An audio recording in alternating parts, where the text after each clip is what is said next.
BJP నాయకుడు గోవింద్ ఆధ్వర్యంలో పరమహంస యోగ నేత్ర శిబిరం వారితో ఉచిత కంటి వైద్య శిబిరం నిర్వహించడం జరిగింది. స్థానికులు పెద్ద ఎత్తున 200 మంది విచ్చేసి కంటి పరీక్షలు చేయించుకున్నారు.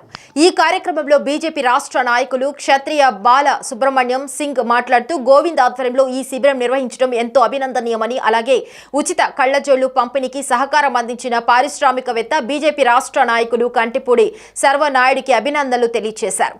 ప్రజలందరూ కూడా ఇలాంటి సేవా శిబిరాన్ని ఉపయోగించుకోవాలని, తమ పరిధిలో సేవ చేయాలని స్థానికులను కోరారు. అనంతరం విచ్చేసిన డాక్టర్లను, సిబ్బందిని అభినందిస్తూ వారికి శాలువాలతో చిరు సత్కారం చేశారు.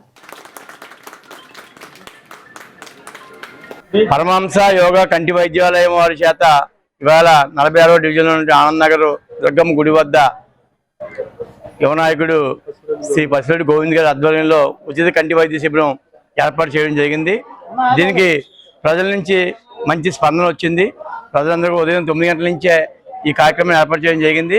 దీనికి సంబంధించినటువంటి ఈ డివిజన్ సంబంధించిన వ్యక్తులు, పేదలందరూ కూడా వచ్చి కంటి వైద్యాన్ని చూపించుకోవడం, అట్లాగే డాక్టర్లు ఇచ్చే సలహాలు స్వీకరిస్తూ వాళ్ళు ఇచ్చే మందులు స్వీకరిస్తున్నారు.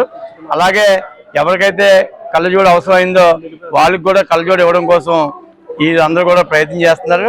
ఈ డివిజన్ ఉన్న పెద్దలు సంద లక్ష్మణరావు గారు కానీ, ధన కానీ, మురళి కానీ అందరూ కూడా తమ వంతు సహకారం అందిస్తూ, డాక్టర్లకి రాంబాబు గారు అందరూ కూడా డాక్టర్కి తమ వంతు సహకారం అందిస్తూ ప్రజలకు అందుబాటులో ఉంటూ ఇలాంటి వైద్య శిబిరాలు మరిన్ని ఏర్పాటు చేసి ప్రజలకి మరింత సేవ చేయాలని చెప్పి ఈ సందర్భంగా కోరుకుంటూ